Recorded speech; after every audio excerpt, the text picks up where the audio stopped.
भागवत सुधा सागर शुक सागर भगवान वेदव्यास के श्रीमद् भागवत 12 स्कंदों की सरल हिंदी व्याख्या श्लोकांक सहित गीता प्रेस गोरखपुर। आप सुन रहे हैं श्रीमद् भागवत महापुराण के तृतीय स्कंद का 12वां अध्याय सृष्टि का विस्तार। श्री मैत्री जी ने कहा, हे विदुर जी, यहाँ तक मैंने आपको भगवान की काल रूप महिमा सुनाई। अब जिस प्रकार ब्रह्मा जी ने जगत की रचना की वह सुनिए। सबसे पहले ब्रह्मा जी ने अज्ञान की 5 वृत्तियां, तम अर्थात अविद्या, मोह अर्थात अस्मिता, महामोह अर्थात राग, तामिश्र अर्थात द्वेष और अंधता मिश्र अर्थात अभिनिवेश रची। किंतु इस अत्यंत पापमय सृष्टि को देखकर उन्हें प्रसन्नता नहीं हुई। तब ब्रह्मा जी ने अपने मन को भगवान के ध्यान से पवित्र कर उससे दूसरी सृष्टि रची। इस बार ब्रह्मा जी ने सनक, सनंदन, सनातन और सनत कुमार ये 4 निर्वृत्ति परायण ऊर्ध्वरेता मुनि उत्पन्न किए। अपने इन पुत्रों को ब्रह्मा जी ने कहा कि हे पुत्रों, तुम लोग सृष्टि उत्पन्न करो। किंतु वह जन्म से ही मोक्ष मार्ग, निर्वृत्ति मार्ग का अनुसरण करने वाले और भगवान के ध्यान में तत्पर थे। इसलिए उन सनातन पुत्रों ने कहा, हे पिता ब्रह्मा जी, हम ऐसा नहीं करना चाहते। जब ब्रह्मा जी ने देखा कि मेरी आज्ञा ना पाकर ये मेरे पुत्र मेरा तिरस्कार कर रहे हैं, तब उन्हें असहा क्रोध हुआ। ब्रह्मा जी ने उस क्रोध को रोकने का बड़ा प्रयत्न किया, किंतु बुद्धि द्वारा उनके रोकने पर भी वह क्रोध तत्काल प्रजापति की बोह के बीच में एक नील लोहित अर्थात नीले और लाल रंग के बालक के रूप में प्रकट हो गया। वह देवताओं के पूर्वज भगवान भव रुद्र रो रो कर कहने लगे, हे जगत पिता विधाता, मेरे नाम और रहने का स्थान बतलाइए। तब कमल योनि भगवान ब्रह्मा ने उस बालक की प्रार्थना पूर्ण करने के लिए मधुर वाणी से कहा, रो मत, मैं अभी तुम्हारी इच्छा पूरी करता हूँ। हे देव श्रेष्ठ, तुम जन्म लेते ही बालक के समान फूट फूट कर रोने लगे, इसलिए प्रजा तुम्हें रुद्र के नाम से पुकारेगी। तुम्हारे रहने के लिए मैंने पहले से ही हृदय, इंद्रिय, प्राण, आकाश, वायु, अग्नि, जल, पृथ्वी, सूर्य, चंद्रमा और तप ये स्थान रच दिए हैं। तुम्हारे नाम मन्यु, मनु, महीनस, महान, शिव, ऋतुध्वज, उग्रेता, भव, काल, वामदेव और धृतव्रत होंगे तथा धी, वृति, उष्णा, उमा, नियुक्त, सर्पी, इला, अंबिका, इरावती, सुधा और दीक्षा ये 11 रुद्राणियां तुम्हारी पत्नियां होंगी। तुम उपयुक्त नाम, स्थान और स्त्रियों को स्वीकार करो और इनके द्वारा बहुत सी प्रजा उत्पन्न करो, क्योंकि तुम प्रजापति हो। लोक पिता ब्रह्मा जी से ऐसी आज्ञा पाकर भगवान नील लोहित बल, आकार और स्वभाव में अपने ही जैसी प्रजा उत्पन्न करने लगे। भगवान रुद्र के द्वारा उत्पन्न हुए उन रुद्रों को असंख्य यूथ बनाकर सारे संसार को भक्षण करते देख ब्रह्मा जी को बड़ी शंका हुई।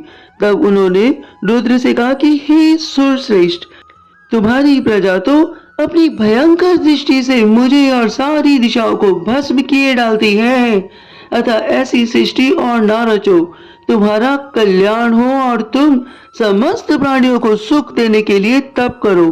फिर उस तप के प्रभाव से ही तुम पूर्ववत इस संसार की रचना करना।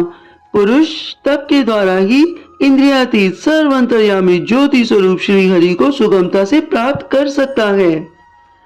श्री मैत्री जी कहते हैं, जब ब्रह्मा जी ने ऐसी आज्ञा दी तब रुद्र ने बहुत अच्छा ये कहकर उसे शिरोधार्य किया और फिर ब्रह्मा जी की अनुमति लेकर तथा उनकी परिक्रमा करके वह तपस्या करने के लिए वन को चले गए। इसके पश्चात जब भगवान की शक्ति से संपन्न ब्रह्मा जी ने सृष्टि के लिए संकल्प किया, तब उनके 10 पुत्र और उत्पन्न हुए। उनसे लोक की बहुत वृद्धि हुई। उनके नाम मारीचि, अत्रि, अंगिरा, पुलस्त्य, पुला, कृतु, भृगु, वशिष्ठ, दक्ष और 10वें नारद थे। इनमें नारद जी प्रजापति ब्रह्मा जी की गोद से, दक्ष अंगूठे से, वशिष्ठ प्राण से, भृगु त्वचा से, कृतु हाथ से, पुला नाभि से, पुलस्त्य ऋषि कानों से, अंगिरा मुख से, अत्रि नेत्रों से और मरीचि मन से उत्पन्न हुए। फिर उनके दाएं सपने से धर्म उत्पन्न हुआ, जिसकी पत्नी मूर्ति से स्वयं नारायण अवतीर्ण हुए, तथा उनकी पीठ से अधर्म का जन्म हुआ और उससे संसार को भयभीत करने वाला मृत्यु उत्पन्न हुआ। इसी प्रकार ब्रह्मा जी के हृदय से काम, बोहो से क्रोध, नीचे के होठ से लोभ, मुख से वाणी की अधिष्ठाती देवी सरस्वती, लिंग से समुद्र, गुदा से पाप का निवास स्थान, राक्षसों का अधिपति निरुद्धि हुआ। छाया से देवहूति के पति भगवान करदम जी उत्पन्न हुए। इस तरह ये सारा जगत जगत कर्ता ब्रह्मा जी के शरीर और मन से उत्पन्न हुआ। हे विदुर जी, भगवान ब्रह्मा जी की कन्या सरस्वती बड़ी ही सुकुमारी और मनोहर थी। हमने सुना है कि एक बार उसे देखकर ब्रह्मा जी काम मोहित हो गए थे, यद्यपि वह स्वयं वासनाहीन थी। उन्हें ऐसा अधर्ममय संकल्प करते देख उनके पुत्र मरीचि और ऋषियों ने उन्हें विश्वास पूर्वक समझाया कि हे पिताजी, आप तो समर्थ हैं, फिर भी अपने मन में उत्पन्न हुए काम के वेग को न रोककर पुत्री गमन जैसा दुस्तर पाप करने का संकल्प कर रही हैं। ऐसा तो आपसे पूर्ववर्ती किसी भी ब्रह्मा ने नहीं किया और ना आगे ही करेगा। हे जगत गुरु, आप जैसे तेजस्वी पुरुषों को भी ऐसा काम शोभा नहीं देता, क्योंकि आप लोगों के आचरणों का अनुसरण करने से ही तो संसार का कल्याण होता है। जिन श्री भगवान ने अपने स्वरूप में स्थित इस जगत को अपने ही तेज से प्रकट किया है, उन्हें नमस्कार है। इस समय वह ही धर्म की रक्षा कर सकते हैं। अपने पुत्र मरीचि आदि प्रजापतियों को अपने सामने इस प्रकार कहते देख प्रजापतियों के पति ब्रह्मा जी बड़े लज्जित हुए और उन्होंने उस शरीर को उसी समय छोड़ दिया। तब उस घोर शरीर को दिशाओं ने ले लिया और ब्रह्मा जी का वह शरीर ही कोहरा बन गया, जिसे अंधकार भी कहते हैं। एक बार ब्रह्मा जी ये सोच रहे थे कि मैं पहले की तरह सुव्यवस्थित रूप से सब लोकों की रचना किस प्रकार करूं। इसी समय उनके 4 मुखों से 4 वेद प्रकट हुए। इनके सिवा उपवेद, न्याय शास्त्र, होता, उद्गाता, अर्धव्यू और ब्रह्मा, इन 4 ऋत्विजो कर्म, यज्ञों का विस्तार, धर्म के 4 चरण और चारों आश्रम तथा उनकी वृत्तियां, ये सब भी ब्रह्मा जी के मुखों से ही उत्पन्न हुई। विदुर जी ने पूछा, हे तपोधन, विश्व रचिताओं के स्वामी श्री ब्रह्मा जी ने जब अपने मुखों से इन वेद आदि को रचा, तो उन्होंने अपने किस मुख से कौन वस्तु उत्पन्न की, ये आप कृपा करके मुझे बतलाइए।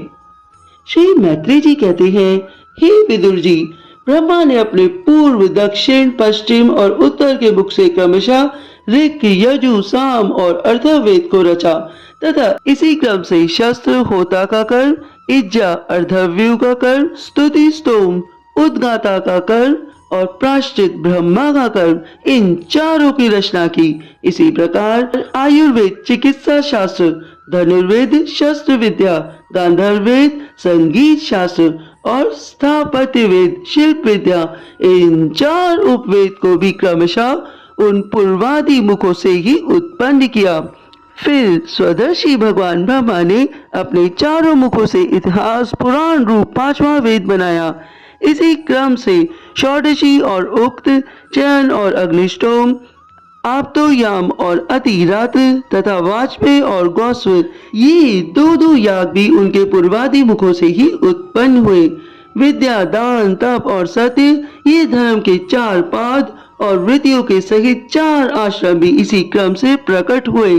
सावित्र, प्रजापत्य, ब्राह्म्य और बृहत, ये 4 वृत्तियां ब्रह्मचारी की हैं तथा वार्ता, सच्चन, शालीन और शिलोच, ये 4 वृत्तियां गृहस्थ की हैं। इसी प्रकार वृत्ति भेद से वैखानस, वालखिल्य, औटुम्बर और फैलप, ये 4 भेद वानप्रस्थों के तथा कुटी चक्र, बहुदक, हंस और निष्क्रिय परमहंस, ये 4 भेद सन्यासियों के हैं।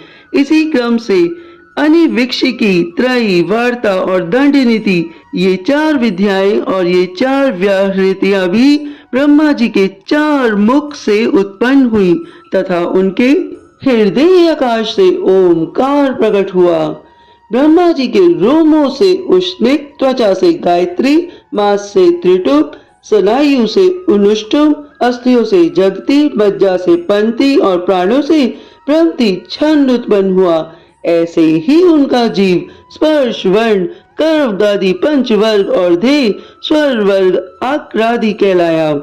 उनकी इंद्रियों को उष्म वर्ण श, श, स, ह और बल को अंतस्थ यह र कहते हैं तथा उनकी क्रीड़ा निषाद, ऋषभ, गांधार, षडज, मध्यम, दैवत और पंचम ये 7 स्वर हुए। हे तात, ब्रह्मा जी शब्द ब्रह्म स्वरूप है। वह वैखरी रूप से व्यक्त और ओमकार रूप से अव्यक्त है तथा उनसे परे जो सर्वत्र परिपूर्ण पर ब्रह्म है वही अनेकों प्रकार की शक्तियों से विकसित होकर इंद्रादि रूपों से भास रहा है। हे विदुर जी, ब्रह्मा जी ने पहले कामासक्त शरीर जिससे कोहरा बना था उस शरीर को छोड़ने के बाद जो दूसरा शरीर धारण करके विश्व विस्तार का विचार किया वह देख चुके थे कि मरीचि आदि महान शक्तिशाली ऋषियों से भी सृष्टि का विस्तार अधिक नहीं हुआ। अतः वह ब्रह्मा जी मन ही मन पुनः चिंता करने लगे, अहो बड़ा आश्चर्य है, मेरे निरंतर प्रयत्न करने पर भी प्रजा की वृद्धि नहीं हो रही है। मालूम होता है इसमें देव ही कुछ विघ्न डाल रहे हैं। जिस समय यथोचित क्रिया करने वाले श्री ब्रह्मा जी इस प्रकार देव के विषय में विचार कर रहे थे उसी समय अकस्मात उनके शरीर के 2 भाग हो गए। का ब्रह्मा जी का नाम है, उन्हीं से विभक्त होने के कारण शरीर को काय कहते हैं। उन दोनों विभागों में से एक स्त्री पुरुष का जोड़ा भी प्रकट हुआ। उनमें से जो पुरुष था वह सार्वभौम सम्राट स्वायुंभ मनु हुए और जो स्त्री थी वह उनकी महारानी शत्रुपा हुई। तब से मिथुन धर्म स्त्री पुरुष संभोग से प्रजा की वृद्धि होने लगी। महाराज स्वायुंभ मनु ने शत्रुपा से 5 संतानें उत्पन्न की। हे साधु शिरोमणि विदुर जी, उनके प्रिय व्रत और उतानपाद 2 पुत्र थे तथा आकृति, देवहूति और प्रसूति 3 कन्याएं थी। मनु जी ने आकृति का विवाह रुचि प्रजापति से किया। मंजली कन्या देवहूति करदम जी को दी और प्रसूति दक्ष प्रजापति को। इन तीनों कन्याओं की संतति से सारा संसार भर गया। अभी आप सुन रहे थे श्रीमद् भागवत महापुराण के 3य स्कंद का 12वां अध्याय और हम सुनेंगे 13वां अध्याय वाराह अवतार की कथा आगे। आप सभी लोगों ने श्रीमद् भागवत महापुराण के भक्ति रस में जो गोता खाया है, आपके अंदर बैठी आत्मा, आपकी ऊर्जा शक्ति को मेरा बारंबार प्रणाम है। भगवान श्री हरि आप सभी की मनोकामनाएं सिद्ध करें।